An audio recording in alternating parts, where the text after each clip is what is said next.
All right, then I should like to call this meeting at 7:06 according to my computer on the 20th of April. Ooh, tomorrow's my wedding anniversary. Huh? As is mine. Happy wedding anniversary. Okay. Happy wedding anniversary. Thank you. Okay, we do have an addition to the agenda that I'd like to add in, which is the resignation and vacancy and the email I received from Lucy, who is here. She's an alternate, as you know. Okay. Okay, so do I have a motion to accept it with additions, unless there's anybody with more additions? So moved. I'll make a motion. Oh, she said, You two are gonna take turns again? no, we don't have to. Okay. We'll let Jill in. Okay, Jill. Okay, and a review and approval of the March minutes, which are included in your packet and have been posted. Any changes? I move to accept them as written. Do I hear a second? We're letting Jill, I'll second it. Okay, I was giving someone else a turn. all right. Okay, zoning administrator monthly report. Right now, things are relatively slow. I just picked up 50 new permits from the How many? 50 blank permits. Oh. Because Okay. I anticipate we're going to be issuing them, and I only have 4 left. We've had some inquiries. People are beginning to realize that it's a lot easier to call in and find out what's going on rather than believe what they've been told. And that's really about it. We don't have any new housing starts this month, so. Short report. Permit-wise, I've only issued, sorry, I should have checked this.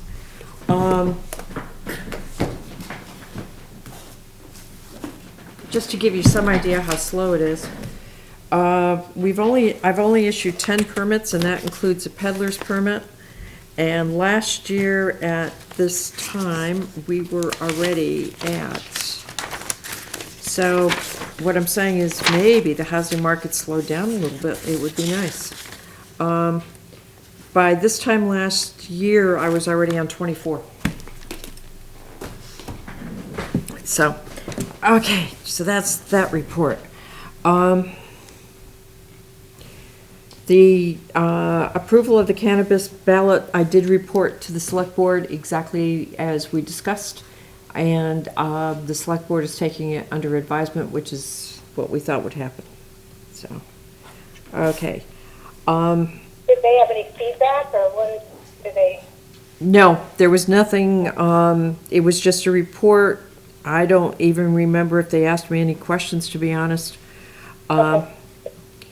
And if there were, it was more or less a process, much more so than anything, because as we pointed out, the language had to say amend the current zoning, and I did point out that if it was amended, that it would be put into, it would carry forth into the proposed new draft. So until we hear in August, we really cannot bring the draft to the public, or we can, it's up to you all how the committee decides to do. But if we did, then we'd have to amend the new draft, provided it got approved. So that's just thoughts, okay? So, okay, Jill, any questions? Nope, you answered them. Okay. Included in your packet is a printout of the visual screening of commercial and solar and other developments. Tony drafted it, and Jill, you have a soft copy of it? Okay. Okay.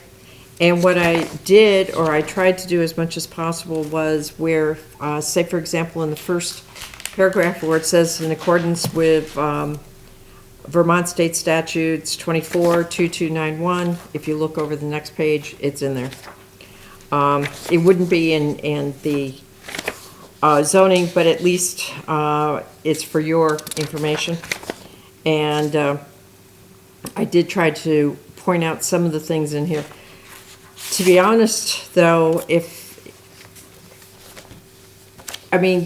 you can see the thickness, and that's the statutes that are referenced.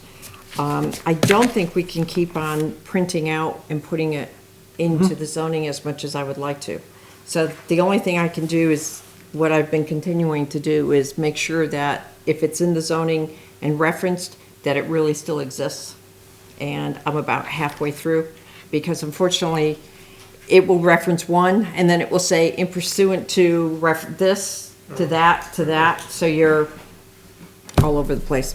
As you found out, Tony, I'm sure.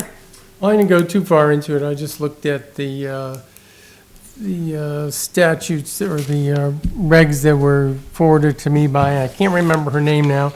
Barbara? Barbara, yeah, and most of this, well, this is sort of a amalgamation of the 3 towns that she sent me their regulations. I think I've most closely followed Bennington's, but, it was, the statutes say you can't zone it, or you can't screen anything, any solar arrays any more stringently than you have to for other commercial enterprises or whatever. But, I thought about that, and I'm thinking, well, if someone just put up a building, you don't have to screen a building. But if you have a lot of stock and stuff, like at a lumber yard or a place that sells stone and things like that, that's sort of comparable. And I think on that kind of scale and that kind of setup, then the screening should apply. And I think that'll get us past this Vermont state reg that we can't be more stringent. So I didn't want it just to sound like we're going after the solar arrays, even though I know that's what people sort of were expecting, at least having it cover. So, Well, I don't want to stir the pot, okay. but on number 15, my question is, that's over on page 2 of the other thing. Okay, that's the Vermont statutes. So. Right, penalties for violation of any ordinance or rule adopted under the authority of this section. Right. Okay. My question is, as always, who's going to enforce it? You are. Well, I think that it's sort of like anything else in town. People, number one, I guess when they have a permit, then Erica would show them the regulations, and then expect that they would follow and say, well, you really need to get someone to sign off on your landscaping plan and see how that goes, I suppose. And then if it doesn't happen, But the larger energy projects are regulated to the state, so we actually don't have any enforcement power in that. That has to be reported to the state, and then they would. but the screening requirements are. No, all of that's approved through the PUC.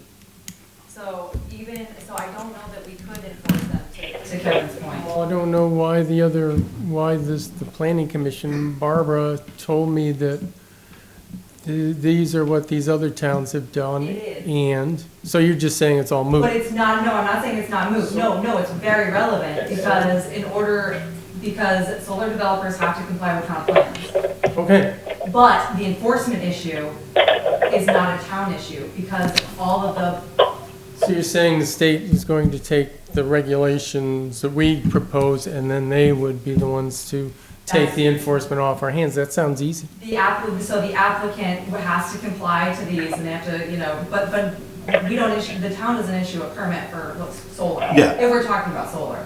But I think, so there's a difference between large energy projects that are above 500 kilowatts or 250 kilowatt, or megawatt hour, right? This is 15 kilowatts. I know we have 15, which so anything between that gap, I think it catches, but the larger stuff that you see on Route 7 or the project at the Wallingford, in the quarry, Yep. those have to comply with this, but they don't have, but there's no enforcement mechanism. But for commercial stuff, storage yard, I think that would be the zoning administrator. But actually, there is an enforcement. If it's in your town plan and it's in there, you can enforce it. We discussed that at the Energy Committee, and we have been discussing it, and you can be enforced. In fact, I forgot which town it was last night, we were talking about it last night, as a matter of fact. If you have it written in your town plan and/or your energy plan, it is enforceable as long as it doesn't go further than, as you mentioned. Who enforces it is another question. You can't stop somebody from putting it in if the PUC says, it can go in there, but you can enforce the landscaping if you already have it in your, but how you enforce it is something that nobody seems to want to touch. Yeah, that's what I was asking. That's the big deal. But they still have to get the approval of the Rutland Regional Planning Commission in our case. And if the Planning Commission states in there that the landscape has to be this, this, this, and this, the town states the landscape has to be this, this, and this, and it's in the town plan. So that's actually, so the way that it doesn't, those are all relevant and they all need to be. Exactly. But the PUC has the final decision, so, there's preferred site criteria. So now you have to be deemed a preferred site by the town and the regional commission. No, you can get a variance if you're not a preferred site. If it's a preferred site. What? If it's a preferred site, that means that basically the town has said, this is where we want you to put it, we'll agree to it. If it is not a preferred site, then you have to go through a lot more mechanisms, because we get Yeah, Act 248s all the time. I know, I think we're talking about the same thing. Yeah.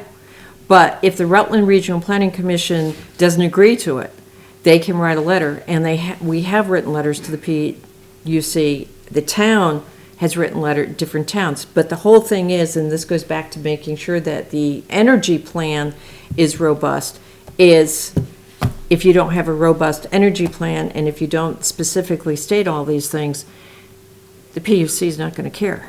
So, Well, it's not the town doesn't have a clear community standard to follow, not yet.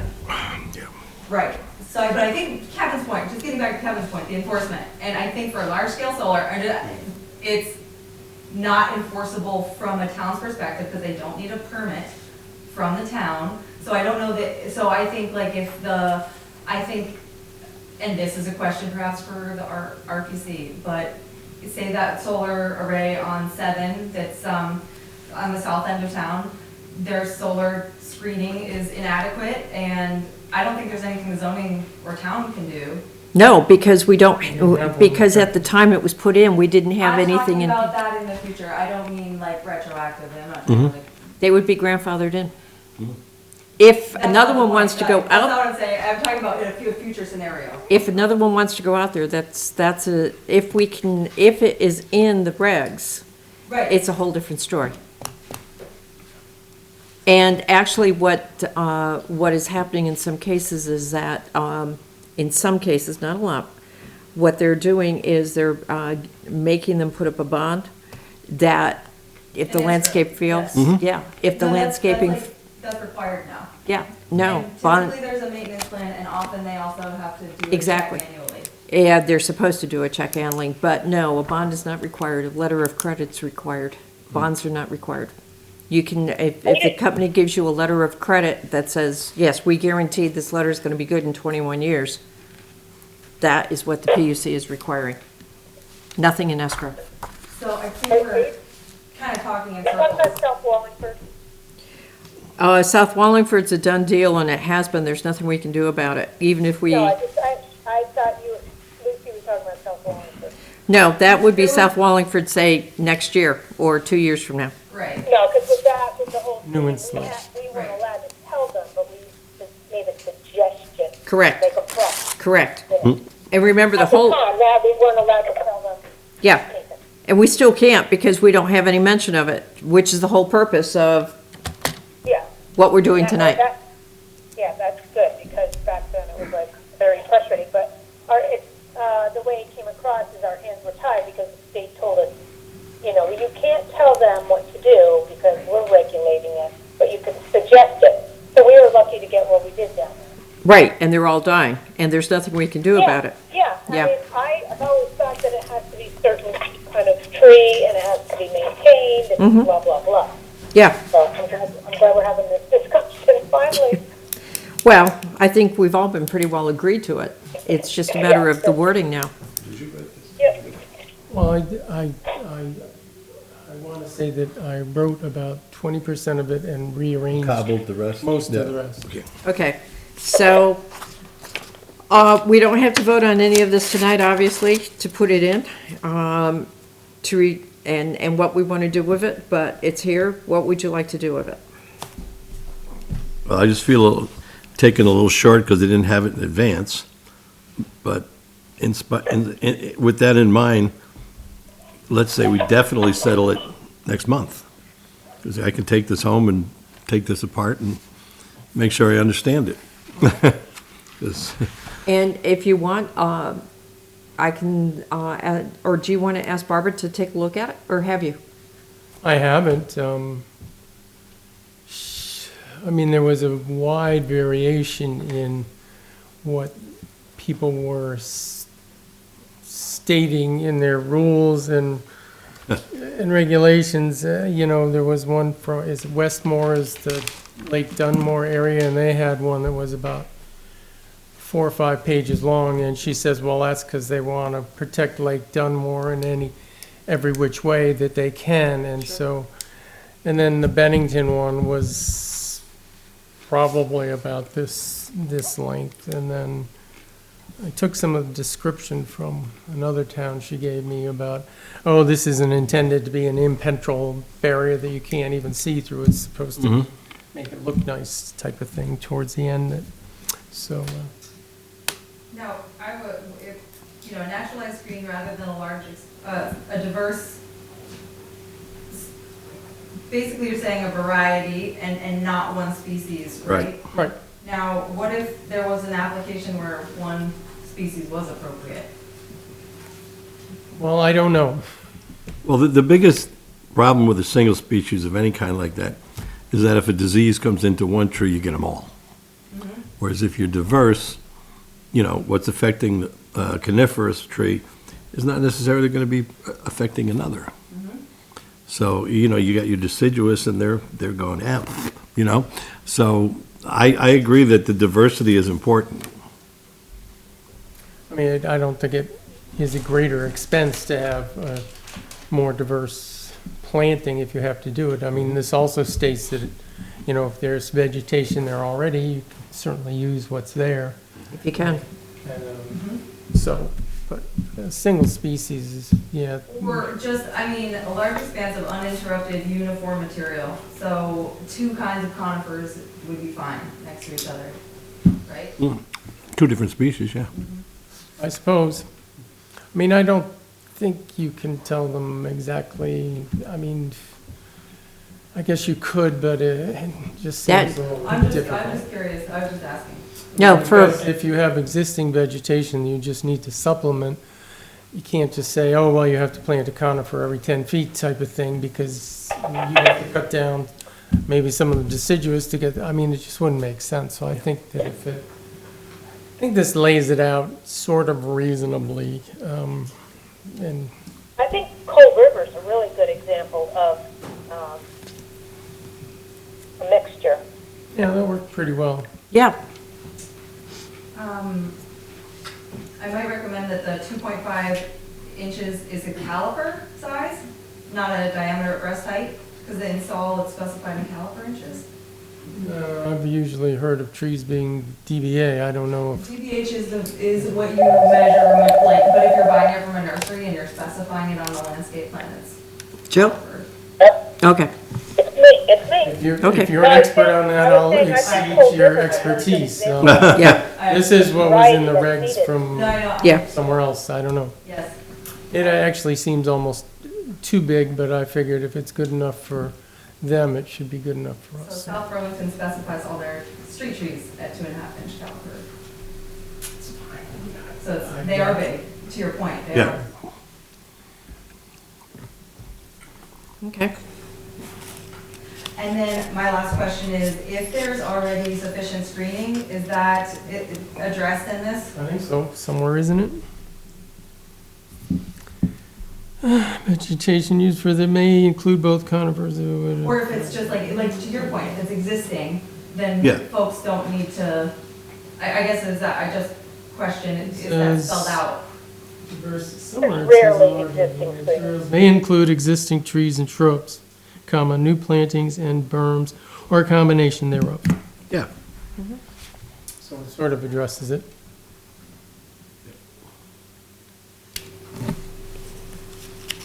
Yeah, there's no reason to reinvent the wheel if it's No. already there. No.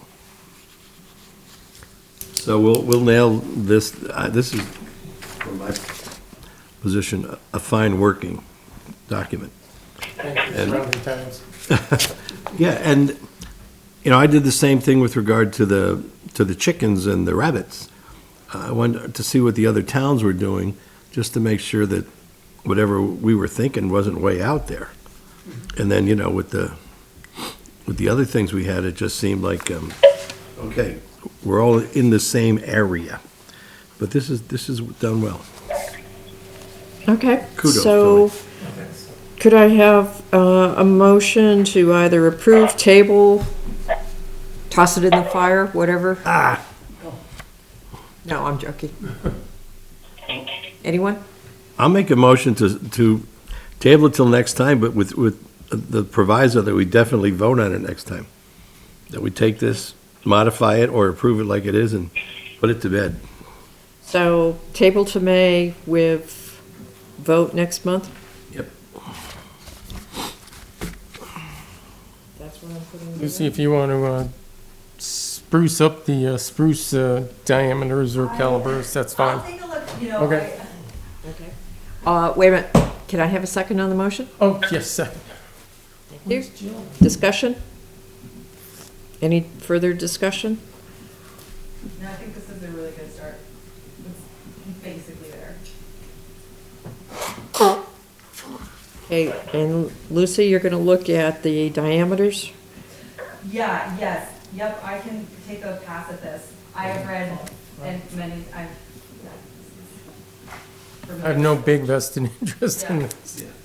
Okay, so any further discussion, Jill? I'm good. All right, all in favor? Aye. All Aye. opposed? Okay, passed. All right, then I will, and Tony, do you want me or do you want to send this over to Barbara? Have her take a look at it, or not? It's up to you. I think I still have her email. I might mention your name that you were suggesting that. Well, she is If I our, don't have her email, I'll email you. okay, all right. Pretty sure I do. I'm still looking at the Airbnb regulations, and I still have it in a myriad of paperwork. I have printed it. May I request the indulgence that we table it again till next month? I thought, just to that point, sort of, I thought the legislature was That's the other thing. about that in the last month too, that Yes, only would, cloud the issue, whatever we that's what I'm came up thinking. with. As it is now, an Airbnb, it looks to me through what I'm reading at the legislature, it looks like they're gonna start regulating them pretty much like they do bed and breakfasts and small boutique hotels and everything else. Fire marshal, health requirements, and all sorts of interesting things. I did receive a permit.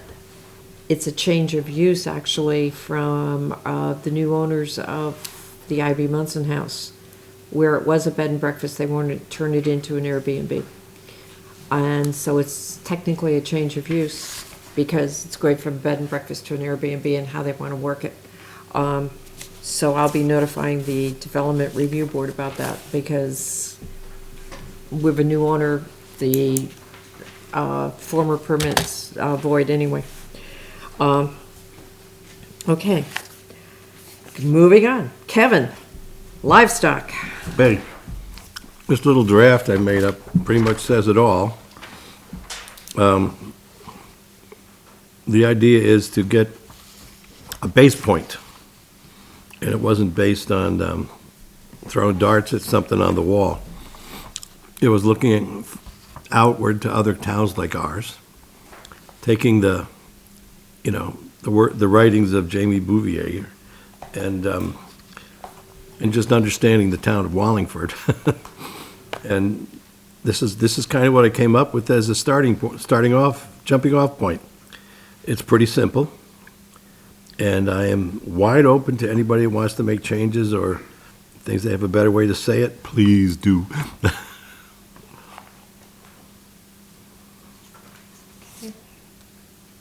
Discussion?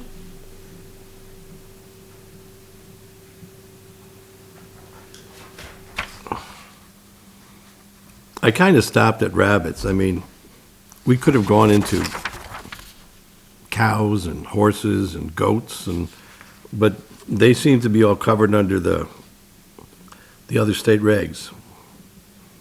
So, but if you want, I'll write them down for cows and horses and goats and such. I think we have to really define, no guinea hens, no ostrich, no this, no that, because this is what people have. I understand. Domestic fowl, how about that? Domestic There's fowl. always going to be somebody that said, sorry, you didn't write it down, so now I'm going to have 15 guinea hens. Domesticated fowl. Jill? Or ducks. Jill, are you comfortable with domesticated fowl rather than chickens?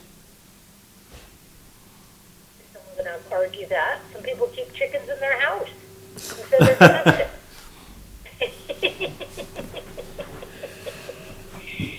Wow, this is a can of worms that I wish didn't get open. Well, the question is, are we, and I'm just throwing the question out, are we looking at domesticated fowl only, like chickens, ducks, geese, et cetera, or are we looking at livestock, i.e. Horses? Well, there Pigs. was a, I What mean, if we just narrowed it down, said we state what is allowed and everything else is not? well, Everything else with a heartbeat is not. Because we're going to have a list a mile long. I mean, people have pot-belly pigs. They have 400-pound pigs. They have, goats. okay. Well, I'll come back and I'll add a section known as large livestock. Because I have a lot of information on that too.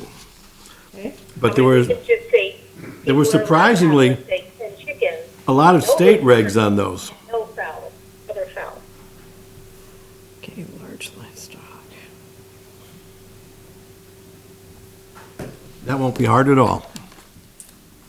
Okay. How did we, and I'm asking, how did we come to 12 chickens? Simply by looking at everybody's in the area, Okay. and that seemed to be a number that 75% of the people were happy with 12. There was one or two that had 6, but So that was based on surrounding towns? yeah, Okay. I had to go a And distance. no roosters. Yeah, and that's definitely, everyone seems to be agreed on no roosters. I didn't find anybody. For instance, if you go west on 103, east on 103, there's not a lot of village proper areas, so they really don't care. So they weren't applicable. It was mostly north and south. Okay. This goes back to, you should have it in red. Do we need to define the areas of the 3 village propers? I know that's not proper English. Or we've already done that, but do we need to do it again, i.e., or should we basically say outside of the agricultural areas? I'm just asking. Well, I thought we had in the regs already a definition of village proper. We do, but do you want to restate it here is what I'm asking? Sure. Okay. And from to it, wherever it is in our regs so far, or definition or whatever. It's a very good definition. Yeah, well, I don't know, it's what I'm saying, It's already in the regs now. Yeah, what is it? I don't memorize what I can read. I'm just saying if you may not need to repeat it, I don't know how long it is, because I don't remember it either, but you could just refer back to it and say, see section blah, blah. Basically, it's South Wallingford, East Wallingford.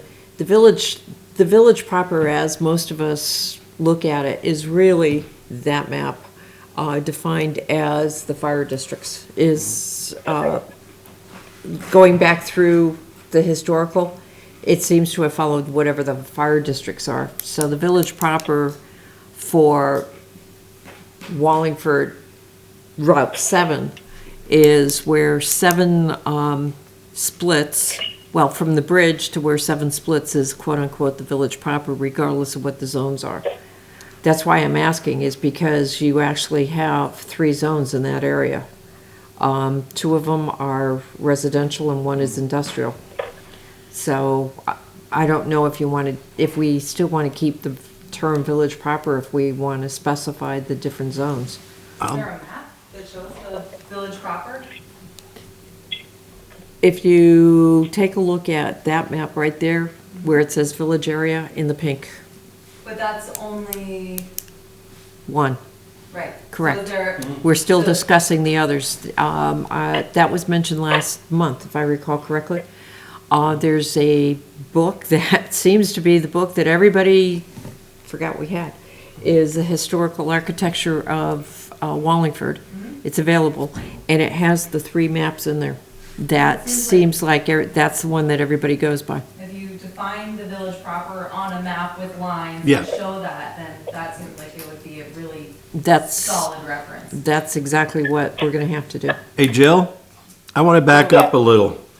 We do have a line in here that says, "No farm animals, as defined in the required agricultural practices, RAP, summary, blah, blah, blah, shall be allowed in the non-agricultural zoning districts with the exceptions of chickens, for consumption." So basically, it says if you got a farm animal, they don't belong here. Then people are gonna argue what's a farm animal, that's what we've come to. Well, as defined by, We have to add exotic animals, because people have peacocks and ostrich and, like I said, guinea fowl, oh my goodness, they have everything now. I don't have a copy of the RAP with me, but I think it also does go into exotic animals. it has a section on exotic animals. One of the interesting things about exotic animals is it has little, such and such doesn't belong here. Like, you shouldn't have it here anyway. Unfortunately, it's one of these things that I would normally say, put a link in here. However, the links move. They do? I found that. They do. So, I'll just beef this up. okay, all right. I'm sort of thinking this has to be a twofold definition, outside not allowed outside the agricultural area, and also not allowed in the 3 village propers. Yeah, we might have to do that. Only because a resident had brought that up, about define village proper, and am I even in it? Well, that is the problem, because the village proper, as I said, goes through the residential, it goes through the neighborhood commercial, and it goes through the industrial along 7. So, but nowhere is it agricultural along Route 7 in the Right, village proper. Well, I suspect, this was part of when that was written, village proper was also like a protection thing, Yeah, I mean, it's this very historical area, so. yeah. The main thing is the no slaughtering of chickens within the area. That seems to be the one, legally speaking, enclosures and roosters. My mother's neighbor had a rooster that used to crow at 4 o'clock in the morning. So does that also include the FR district? Yeah, it's a non-agricultural. It doesn't mean that you can't do it with a variance. It just means that you can't go ahead and have a large 200, 300 chicken farm. And That's not what this is though, this, right? Because it's outside of the, it is, I mean, it just is outside the ag district. that's right. So you would need permission to have more than 12. 12 chickens Mhm.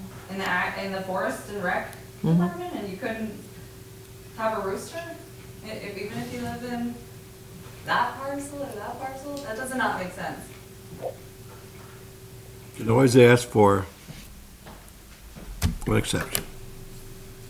Yeah, but look at those. And that's the next step to consider is what she's talking about, like what's the acreage, how far are neighbors, you know. Well, on the back, if you can meet all these requirements, you gotta have some land. Well, you'd still have to ask to have more than 12 chickens or, right? Mm-hmm. How much land do you have to have? Like that. Well, it really, I mean, This seems most relevant to the village district. Yes, and that's what it's meant to deal with. But we include this whole green piece. So why don't we just narrow it to the village districts? That's that was my intent here. Yeah, and that, well, that is the intent.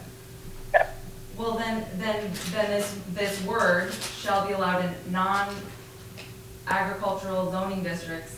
With the exception of chickens.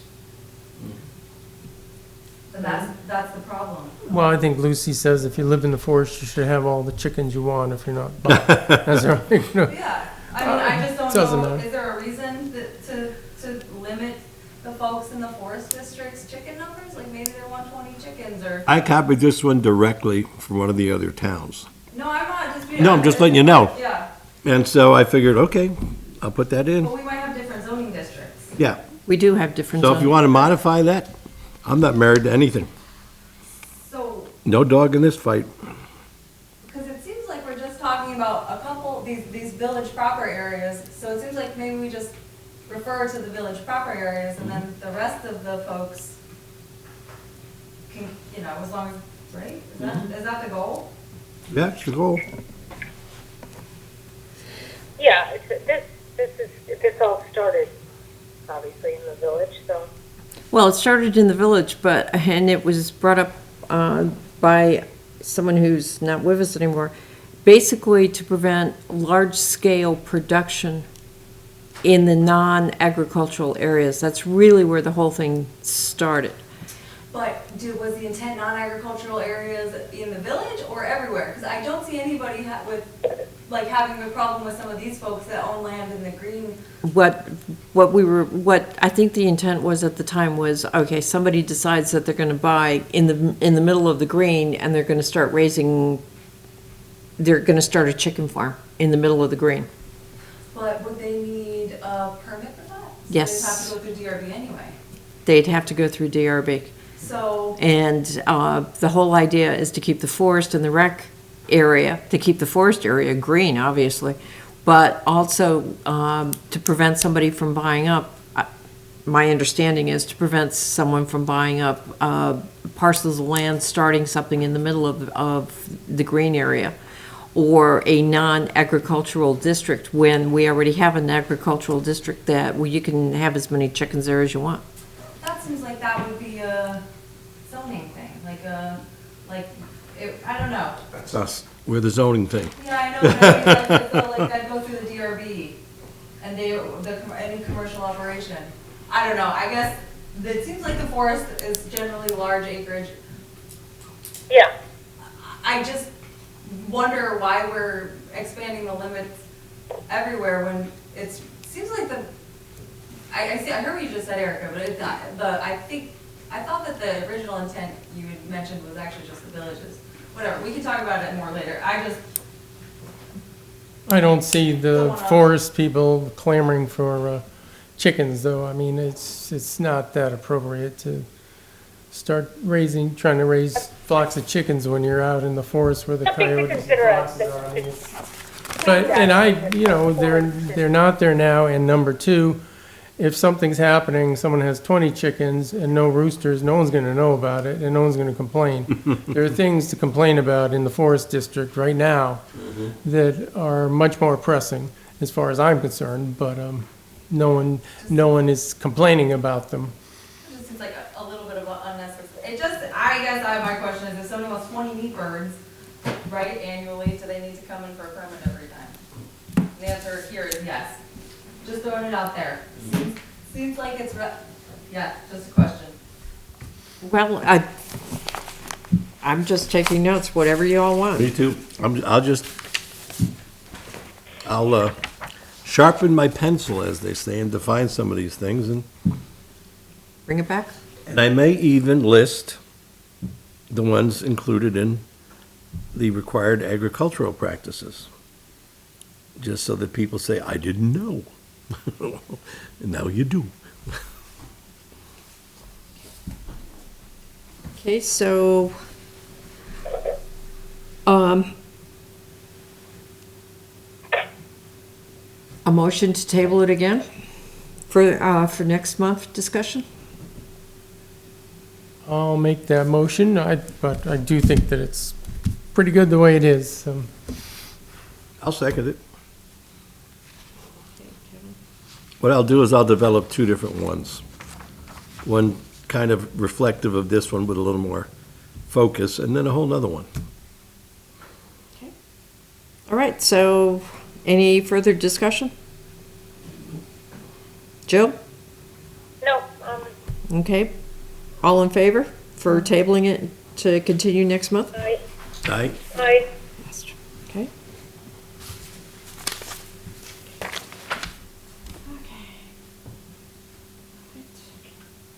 I haven't seen any additional comments, so we're there. Okay.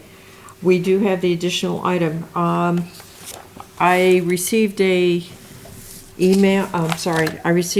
letter from Bill Brooks, who effective, according to his letter, resigned from the Planning Commission. He also resigned from the Development Review Board, effective immediately, which was last week, but the select board, he also sent it to the select board. And so, the select board on Monday voted to accept his resignation, and they are advertising for, the vacancy, which they have to do by law. Lucy, who is here, is an alternate, and she, I'll speak for you at this point. Basically, I believe if you look, I included a copy of her email to us. yep, I saw. Okay, so, we can take Lucy's appointment under consideration, but, I do believe the select board has to advertise it, so, I don't think until the select board says to consider you, we can't. I mean, we consider, that doesn't sound right. We can, okay, you know what I mean. Yeah. Okay, so you're in the mix. How's that? Does that make sense? Yes. Sure. But in the meantime, you're still an alternate, so, with full voting rights and everything, seeing as Bill isn't here to do it. And we still have Jeff as a second alternate, so we're still okay on that. Okay, so I have comments from the public. We don't have a public. Nope. Greg, do you want to say something? You're fine? All right, our next meeting then would be the 11th of May. Jill? I'm good with that, yep. Okay, and unless there's any further discussion or anything else, then, may I have a motion to adjourn? Motion to adjourn? Okay, Tony is making it and Jill is seconding it. May I have a vote? Aye. Okay, I.